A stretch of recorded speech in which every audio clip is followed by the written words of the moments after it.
হিন্দু ধর্মে দেবী সরস্বতী হলেন জ্ঞান, সঙ্গীত, শিল্প এবং বিদ্যার প্রতীক, যিনি লক্ষ্মী ও পার্বতীর সাথে ত্রিদেবী ত্রিমূর্তির অংশ। নমস্কার সবাই, রাধে রাধে। এবছর সরস্বতী পুজো উপলক্ষে এই ছবিটি আমি করেছি, জল রঙে পুরোটাই করা, আর সেটার স্টেপ বাই স্টেপ ভিডিও আমি এখানে সবার সাথে শেয়ার করছি। ভগবান ব্রহ্মার অর্ধাঙ্গিনী হিসেবে তিনি বিরাজমান। বাক শক্তি এবং বুদ্ধিমত্তা, সৃজনশীল শক্তির প্রতীক দেবীর গাত্রবর্ণ শ্বেত পদ্মের ন্যায়, শ্বেত বস্ত্রে বীণা ধারিণী এবং রাজহংসে বিরাজমান। কথিত আছে তিনিই হলেন সৃষ্টির প্রথম নারী, যিনি শুধুমাত্র হিন্দু ধর্মে নয় বরং বৌদ্ধ এবং জৈন ধর্মেও পূজিতা হন। এছাড়াও শাক্ত ধর্মে তিনি অম্বিকা রূপে অবতীর্ণ হন। দেবী সরস্বতী শুধু জ্ঞান ও প্রজ্ঞার দেবী নন, তিনি স্বয়ং ব্রহ্মবিদ্যা এবং মহাবিদ্যা স্বরূপ মাতা।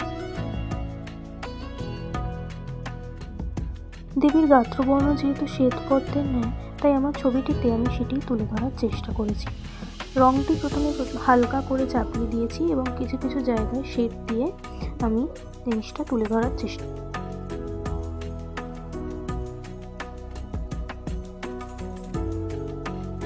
দেবী সরস্বতীকেই সংস্কৃত ভাষার স্রষ্টা রূপে বিবেচনা করা হয়। বিদ্যা রূপে তিনি তার সমস্ত দিক থেকে জ্ঞান এবং প্রজ্ঞার নিরাকার ধারণা।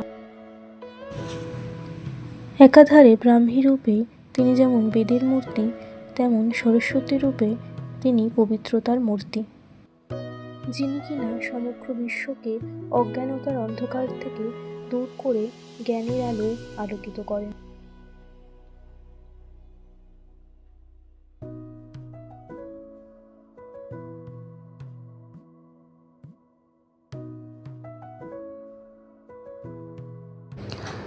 গায়ে হাতে রংটা চাপানোর পরে আমি আস্তে আস্তে শাড়িটাতে হালকা করে কোবাল্ট ব্লুটা দিয়ে শাড়ির ভাঁজগুলোকে করে দিই।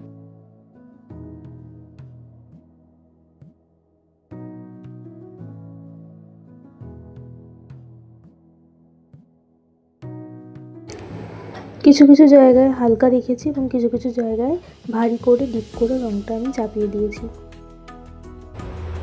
হাঁসের গায়ে আমি প্রথমে হালকা করে লেমন ইয়েলো দিয়ে পুরোটা মিশিয়ে দিয়েছিলাম এবং তারপরে আস্তে আস্তে শেডগুলো দিয়েছি।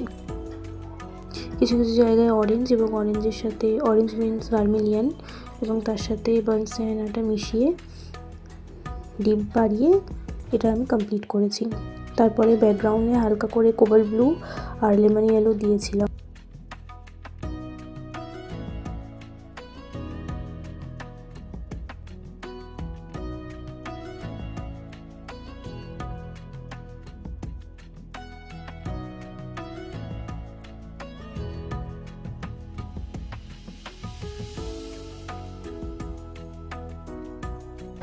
এভাবে ব্যাকগ্রাউন্ডটা পুরোটা কমপ্লিট করার পরে চুলটা আমি এখানে ব্রাউনের সাথে একটুখানি ভার্মিলিয়ান রেডটা ইউজ করে শেডগুলো দিয়েছি।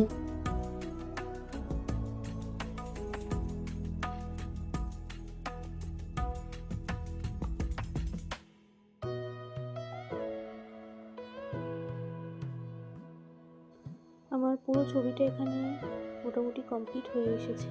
বিনাটাকে আমি প্রথমে ইয়েলো আকার দিয়েছিলাম আর তারপরে ব্রাউন দিয়ে নিয়েছি, আর এখানে ব্রাউনের সাথে একটুখানি আমি ব্লুটা মিশিয়ে ডার্ক ব্রাউনটা তৈরি করে নিয়ে ডিপগুলোকে বাড়িয়ে দিয়েছি, আর তারপরে মাঝখানটা একটুখানি অরেঞ্জ দিয়ে মিশিয়ে।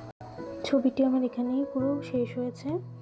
তো সবাই জানিও কেমন লাগলো ভিডিওটা, আর যদি কিছু ভুলচুক দেখো, ভুলচুক তো অবশ্যই রয়েছে, তো তোমাদের যদি চোখে পড়ে আমাকে অবশ্যই জানিও। আর যদি ভিডিওটি ভালো লেগে থাকে তাহলে প্লিজ লাইক, শেয়ার এবং সাবস্ক্রাইব করো।